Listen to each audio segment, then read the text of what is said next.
Welcome back to my channel and thank you for being here. Today's video is a response to a request from one of you, and I hope it will be helpful to many. In this video, I show you the specific vinyl I use, and guide you through adjusting the settings on your Cricut to achieve the perfect cut. Now, let's dive in. I began using Cricut vinyls from the very start, initially working exclusively with permanent vinyls. Permanent vinyls are very easy to use, work with, and apply. They're durable and perfect for decorating book covers, especially if you're just starting out in the world of bookbinding and don't feel ready to dive straight into using heat transfer vinyls, which I'm now using more and more frequently.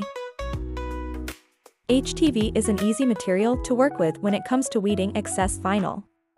That said, the application process can be a bit tricky at first, but with a little practice, you'll quickly get the hang of it. Let's dive into the details. How to position the material correctly and which settings to adjust for the best results. This is a holographic HTV. It's not from a brand like Cricut, but it's affordable, works great, and gets the job done. It's my second time using it, and I've been really happy with how it turned out. The material has two distinct sides, one more matte and the other shinier. The shiny side is covered by a protective plastic layer. If you're using a cutting mat, place the vinyl with the matte side facing up and activate the mirror option before cutting. Now we're ready to cut. Open Cricut Design Space, load your project, and select Make. In this case, choose the On Mat option.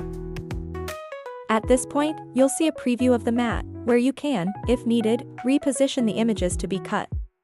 Once everything is arranged, activate the mirror option, double-checking that the images are well positioned and do not overlap. Now, click Continue and select the type of material you'll be using, in this case, holographic iron-on. For a more precise cut, adjust the pressure settings by selecting More. Load the material.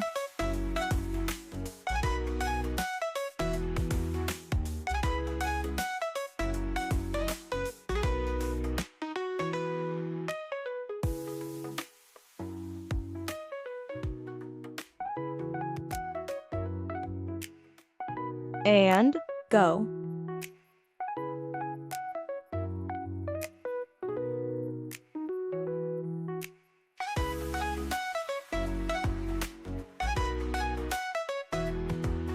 Once the cutting is complete, you're ready to start weeding.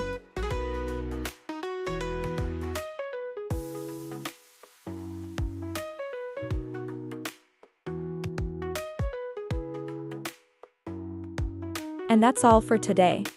Thank you so much for your continued support and engagement.